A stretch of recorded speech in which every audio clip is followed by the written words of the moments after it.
नमस्कार, हाय, hello, radio KGMU गूंज 89.6 megahertz पर मैं हूं आपके साथ सुरभि। वक्त हो गया है स्वास्थ्य बान का और स्मार्ट और केजीएमयू की एक पहल स्वास्थ्य बान में हम जच्चा बच्चा के स्वास्थ्य और उनके पोषण की बात कर रहे हैं, टीबी और उसके उपचार की बात कर रहे हैं और इसके साथ साथ कोविड के एप्रोप्रिएट जो बिहेवियर है कोविड का उसके बारे में भी बात कर रहे हैं। और आज स्वास्थ्य बान में हम बात करेंगे उन फीमेल्स के लिए जिन्होंने अभी थोड़े टाइम पहले एक छोटी सी प्यारी सी नन्ही सी जान को इस दुनिया में वो लेकर आई हैं, उसे जन्म दिया है। यानी कि हम बात करेंगे पोस्ट नेटल केयर के बारे में, यानी कि आफ्टर डिलीवरी एक फीमेल को किस तरीके से अपना ख्याल रखना चाहिए, किन किन चीज़ों का ध्यान रखना चाहिए, उनकी डाइट कैसी होनी चाहिए, ये सारी चीज़ों के बारे में आज हम बात करने वाले हैं ओपन टॉक्स में।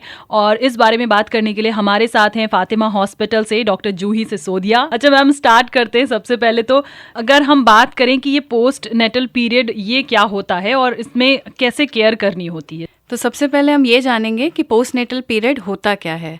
पोस्टनेटल पीरियड वो समय है डिलीवरी के बाद का जब एक फीमेल की बॉडी अपने प्री प्रेगनेंसी वाले स्टेट में वापस आने की प्रोसेस में होती है। तो हम सब जानते हैं कि माँ बनना प्रकृति का सबसे अनमोल और खूबसूरत तोहफा है जी।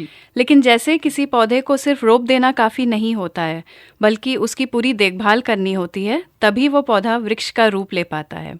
ठीक उसी तरह एक औरत जब माँ बनती है तब उसे अपने स्वास्थ्य का पूरा ध्यान रखना चाहिए ताकि वो खुद स्वस्थ रहते हुए बच्चे का पालन पोषण सही तरीके से कर पाए। तो आज हम लोग इसी विषय पे बात करेंगे। इस समय क्या होता है कि शरीर के सारे अंग अपने नियर नॉर्मल स्टेट की तरफ वापस जाते हैं। तो नियर नॉर्मल ही मैं बोलूँगी क्योंकि कोई भी चीज़ 100% वापस नहीं होती है। इस पीरियड में क्या होता है कि बच्चेदानी सिकुड़ती है, पेट अंदर की तरफ जाता है, ब्रेस्ट से मिल्क प्रोडक्शन स्टार्ट होता है। तो ये सारे चेंजेस के बारे में हम बात करेंगे आज। ओके मैम, अच्छा डिलीवरी के तुरंत बाद जो बहुत ही मेन पॉइंट्स होते हैं कि इन चीज़ों का तो बहुत अच्छे से ध्यान रखना चाहिए, तो वो क्या है? देखिए, सबसे पहले ध्यान रखना होता है ब्लीडिंग का। डिलीवरी के बाद ब्लीडिंग होती है जो कि ऑन एंड ऑफ लगभग 6 हफ्ते तक चलती रहती है। ये ब्लीडिंग पहले तो रेड कलर की होती है, फिर धीरे धीरे ये लाइट होती जाती है। तो डिलीवरी के तुरंत बाद आपको ये ध्यान रखना है कि कहीं ब्लीडिंग बहुत ज़्यादा तो नहीं हो रही है, थक्के थक्के तो नहीं पास हो रहे हैं। अगर ऐसा कुछ भी है तो आप अपने डॉक्टर को तुरंत कंसल्ट करें। फिर है डिलीवरी के बाद जितना जल्दी हो सके आपको यूरिन पास करनी होती है। सिजेरियन डिलीवरी के बाद देखिए पेशाब की नली लगी होती है 1-2 दिन तक। तो वो नली जैसे ही हटती है आपको कोशिश करना है कि आप खुद से यूरिन पास करने जाएं। इसी तरह नॉर्मल डिलीवरी में डिलीवरी के बाद आपको जब से भी अच्छा लगने लगे जितना जल्दी हो सके आपको यूरिन पास करना है और इसके लिए आपको खूब सारा पानी पीते रहना है। डिलीवरी में क्या है कि फ्लूइड लॉस बहुत ज़्यादा होता है, तो इसको बैलेंस करने के लिए आपको पानी पीना है, तभी आपको प्रॉपरली यूरिन पास होगी। और इसका दूसरा फ़ायदा ये है कि आपको डिलीवरी के बाद कब्जियत नहीं होगी, आपके टाँकों पे प्रेशर नहीं पड़ेगा। तो इसलिए पानी पीना है और जल्दी से जल्दी यूरिन पास करना है। एक वो भी कहा जाता है कि जब भी तो डिलीवरी होती है तुरंत तो माँ इतनी जल्दी मतलब ना चलना फिरना शुरू नहीं करती है, बेड रेस्ट ही बोल देते हैं और बहुत एकदम कुछ फैमिलीज में तो बिल्कुल उठने ही नहीं देंगे, प्रॉपर बेड रेस्ट हो जाता है। तो क्या वो टाइम पीरियड होता है कि कब से माँ जो है जिसने बच्चे को जन्म दिया है वो अपने नॉर्मल रूटीन पर आ सकती है, थोड़ा बहुत चलना फिरना उठना बैठना वो कर सकती है? देखिए, हम लोग ये एडवाइस करते हैं कि जितनी जल्दी एक माँ चलना फिरना शुरू करेगी उतना उसके लिए और उसके बच्चे के लिए अच्छा है। आप भारी काम मत करिए, आप झुकिए नहीं ज़्यादा देर, भारी वज़न नहीं उठाइए, लेकिन जो घर का नॉर्मल काम है, अपने बच्चे की देखभाल है, ये सब आप जितना जल्दी शुरू कर दें उतना अच्छा है। इसके कई फ़ायदे हैं। एक तो आपको खुद को अच्छा लगता है कि आप डिलीवरी के बाद खुद से अपने पैरों पे खड़े होकर अपना काम कर रहे हैं। बिल्कुल। दूसरा ये है कि आप अपने खुद से बच्चे का ध्यान रख पाएंगे, किसी और के बजाय आप ध्यान रखें, वो ज़्यादा बच्चे के लिए अच्छा है। फिर है प्रेगनेंसी में क्या है कि जो धमनियाँ होती हैं हमारी उसमें थक्के बनने का रिस्क रहता है। तो आप जितना जल्दी चलना फिरना शुरू करेंगे वो रिस्क कम हो जाता है। तो हम लोग तो यही एडवाइस करते हैं कि जितनी जल्दी आपको अच्छा लगे आप नॉर्मल अपना चलना फिरना शुरू कर दें, चाहे वो नॉर्मल डिलीवरी हो या वो सिजेरियन सेक्शन हो। अच्छा, ये होता है क्या कि नॉर्मल के कंपैरिजन में सिजेरियन वाले थोड़ा देर से चलते फिरते? थोड़ा सा, हाँ, क्योंकि उसमें जो भाई आपके एब्डोमेन पे कट आया है तो हल्का सा 1-2 दिन वो लेट चलना शुरू करते हैं, लेकिन कुछ दिन बाद सब कुछ बराबर है, हाँ। वो नॉर्मल हो या सिजेरियन, एक्टिव तो आपको रहना है। बिल्कुल, मतलब खुद से थोड़ा सा ऐसा हिम्मत करिए, कुछ नहीं अगर हिम्मत मिले ना कहीं से भी, तो अपनी उस नन्ही सी जान को देखिए कि आपको उसको गोद में लेकर टहलना है, उसके साथ खेलना है, उसका पालन पोषण करना है, तो वो हिम्मत धीरे धीरे आ जाएगी। बट अपने डॉक्टर से कंसल्ट करने के बाद ही सारी चीजें कीजिएगा। खाना पीना आफ्टर डिलीवरी कैसा होना चाहिए माँ का? देखिए, खाने में माँ को अपनी नॉर्मल बैलेंस डाइट लेना है। ऐसी डाइट जिसमें प्रोटीन, मिनरल्स, विटामिन्स ये सब मात्रा ज़्यादा हो, वो डाइट लेनी है।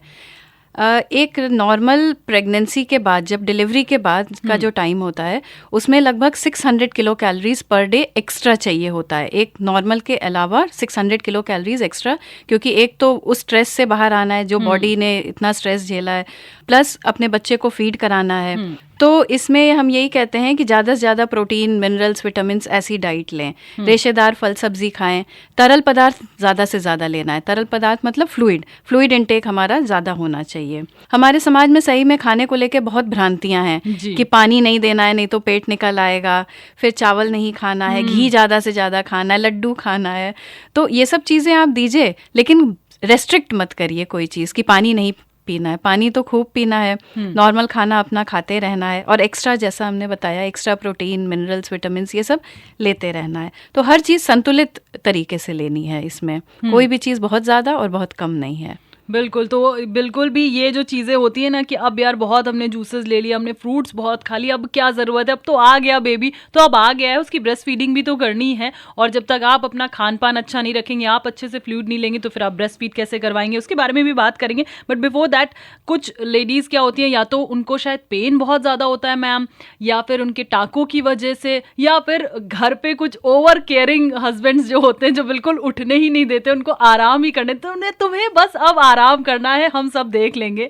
तो कितने आराम की जरूरत होती है आफ्टर प्रेगनेंसी? नहीं, देखिए, डिलीवरी के बाद ये तो है कि थकान बहुत ज़्यादा होती है, शरीर एकदम टूट रहा होता है, तो तुरंत बाद तो भाई भरपूर आराम लें जी। उतनी देर आपके बच्चे को आपके घर वाले, आपके हस्बैंड देखेंगे जी। क्योंकि डिलीवरी का इतना स्ट्रेस होता है कि उसके बाद तो बस यही मन करता है कि सो लें, जितना सोना है उतना सो लें।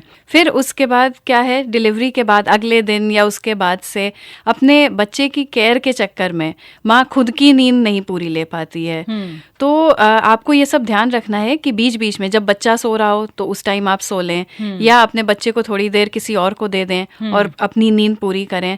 तो आराम की भी, बच्चे के केयर के साथ साथ आराम की भी उतनी ही ज़रूरत है एक माँ को, और इसका ध्यान घर वाले ही रख सकते हैं कि वो बच्चे को थोड़ी देर अपने साथ रखें ताकि एक माँ आराम थोड़ी देर कर सके। बिल्कुल, तो ये सारी चीज़ों का थोड़ा सा ख्याल रखिएगा। ऐसा नहीं है कि जब बच्चा खेल रहा है तब तो आप भी खिला रहे हो उसको, और जब बच्चा रो रहा है तो आपने कह दिया लो भैया अब तो मम्मा ही चुप कराएगी। नहीं, चुप कराने का देखो, इतने छोटे से बच्चे को कुछ नहीं समझ में आता है, वो किसी की भी गोद में चुप हो जाता है। लेकिन अगर वाकई में मदर उसकी उस टाइम पे आराम कर रही है तो मैं रिक्वेस्ट यही करूंगी घर वालों से और उनके हस्बैंड से कि वो उनका ख्याल रखें। टाँकों की केयर की बात अगर हम मैम करें, क्योंकि स्टिचेस लगते हैं तो कई बार होता है बहुत ज़्यादा, या तो कुछ लोग कहते हैं कि बिल्कुल पानी नहीं पड़ना चाहिए उस पर, फिर वो पस जम जाएगा या इन्फेक्शन हो जाएगा उसमें।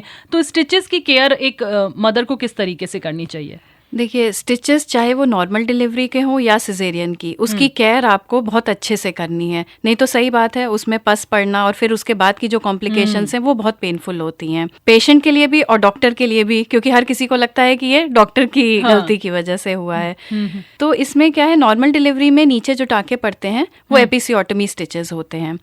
उनकी केयर जब तक आप हॉस्पिटल में हैं तब तक तो नर्सेज करती हैं। घर जाने के बाद आप उसको अच्छे से साबुन पानी से धो सकते हैं। उसको धोना है, फिर उसके बाद सूखा रखना है, फिर हॉस्पिटल से जो ऑइंटमेंट मिला हो वो आप सुबह दोपहर शाम जैसे आपको समझाया गया हो वो आपको लगाना है उस पे। तो आप आराम से अपने स्टिचेस को साबुन पानी से धो के, बस ये है कि उसको ड्राई रखना है, वेट नहीं होने देना है, पल्थी मार के नहीं बैठना है, नहीं तो आपके ये स्टिचेस खुलने का रिस्क रहता है। तो ये तो नॉर्मल डिलीवरी वाले स्टिचेस। अब आपको अपने सिजेरियन स्टिचेस के भी ध्यान रखने हैं। इसमें क्या है कि आपकी पट्टी जब आपके डॉक्टर ने बताई हो घर जाके तो आपको हटा देना है, फिर उसके बाद उसको भी उसी तरह से साबुन पानी से धोना है जैसे एक नॉर्मल डिलीवरी वाले पेशेंट्स धोते हैं। धोने के बाद उसको ड्राई रखना है, फिर उस पर वही ऑइंटमेंट लगाना है जो हॉस्पिटल से मिला हो। और दोनों तरह के टाँके, नॉर्मल डिलीवरी और सिजेरियन, आपको ये ध्यान रखना है कि उसमें बहुत ज़्यादा पेन तो नहीं हो रहा है, या उसमें रेडनेस तो नहीं है, या कोई डिस्चार्ज तो नहीं आ रहा है। तो ऐसा कुछ भी अगर आपको लगता है तो वापस आके अपने हॉस्पिटल में डॉक्टर से मिलना है।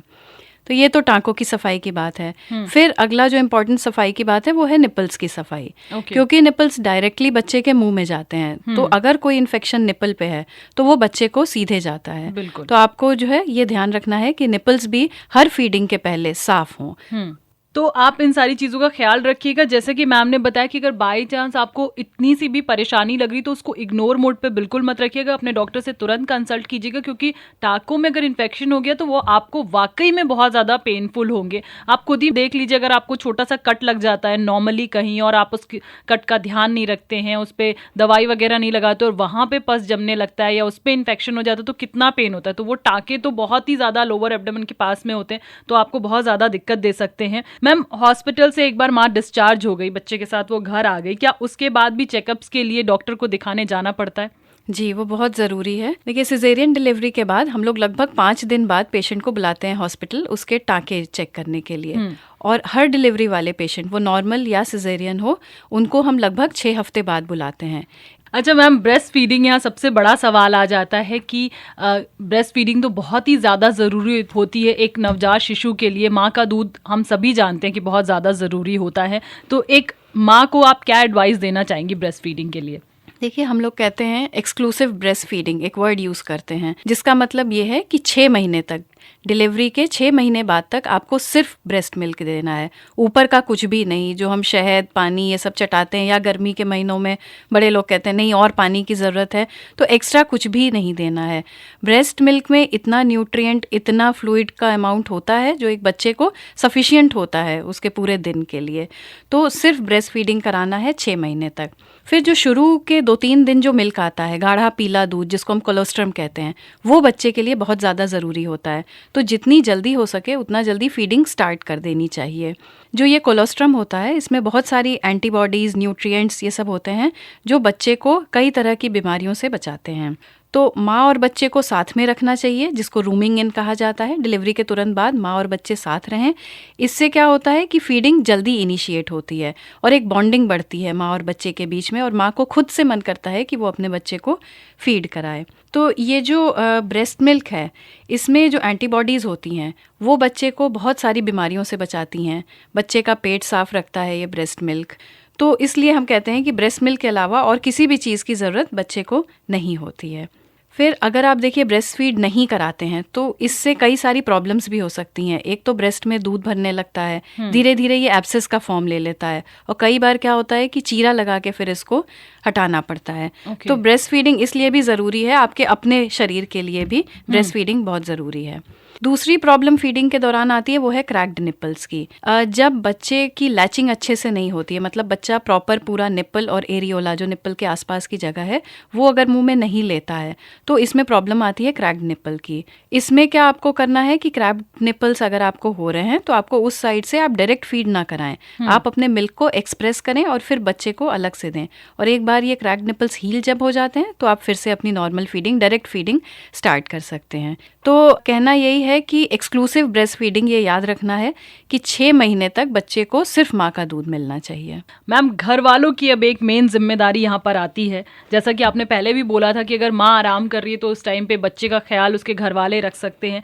इसके अलावा भी एक आफ्टर प्रेगनेंसी एक मदर की केयर या एक लेडी की केयर या एक महिला की का ख्याल घर वालों को किस तरीके से रखना चाहिए और किस तरह की जिम्मेदारियां उनको उठानी चाहिए, उसके बारे में क्या आप कहना चाहेंगी? हाँ, देखिए, डिलीवरी के बाद एक माँ को सबसे ज़्यादा ज़रूरत होती है इमोशनल सपोर्ट की। एक तो उसको पहले ही अपना स्ट्रेस होता है, फिर बच्चे का स्ट्रेस होता है, और डिलीवरी के बाद ऐसा लगता है उसको जैसे उसकी पूरी दुनिया ही बदल गई है। सब कुछ बदल गया होता है उसके बॉडी में, उसके आसपास सब कुछ। तो इसलिए उसको इमोशनल सपोर्ट की बहुत ज़्यादा ज़रूरत होती है। कई बार ये भी देखा गया है कि डिलीवरी के बाद डिप्रेशन की समस्या बढ़ जाती है, तो ऐसे में तो फैमिली और हस्बैंड का रोल और भी ज़्यादा बढ़ जाता है। तो इसमें आप डॉक्टर की सलाह के साथ साथ परिवार के भी साइकोलॉजिकल सपोर्ट की बहुत ज़्यादा ज़रूरत होती है। माँ को अच्छी डाइट दें, उसे आराम करने दें, बच्चे की देखभाल में उसकी मदद करें। ये सारी चीज़ें हैं जो एक फैमिली को ध्यान रखना चाहिए, जिससे कि उसका जो पोस्टनेटल पीरियड है वो उसके लिए सुखद और यादगार बन पाए। बिल्कुल। जाने से पहले एक क्या टिप देना चाहेंगी आप लोगों को जो सुन रहे हैं इस वक्त? देखिए, डिलीवरी के बाद आपको सबसे ज़्यादा जो ध्यान रखना है वो है पहले अपना ध्यान, क्योंकि बच्चे के लिए तो फिर भी पूरी फैमिली होती है देखने के लिए। आपको सिर्फ बच्चे को फीड कराना है, बाकी तो चीज़ें आपकी फैमिली देख लेंगी। तो आप खुद का ध्यान रखें कि आपकी डाइट अच्छी हो, आप रेस्ट प्रॉपर ले पा रहे हो, और अगर कोई भी प्रॉब्लम हो, जैसे बताया था अभी आपको कि ब्लीडिंग या स्टिचेस में कोई प्रॉब्लम, तो आप अपने डॉक्टर को जल्दी से जल्दी दिखाने की कोशिश करें। स्वास्थ्य बान में अभी फिलहाल वक्त हो गया आपसे विदा लेने का। अगली बार फिर से हाजिर होंगे एक हेल्थ एक्सपर्ट के साथ। इस बीच अगर आपके मन में कोई सवाल है, आप हमें व्हाट्सएप कर सकते हैं 8887019138 पर। स्मार्ट और KGMU की पहल स्वास्थ्य बान, और हमारा एक ही लक्ष्य, आप रहें स्वस्थ और सुरक्षित।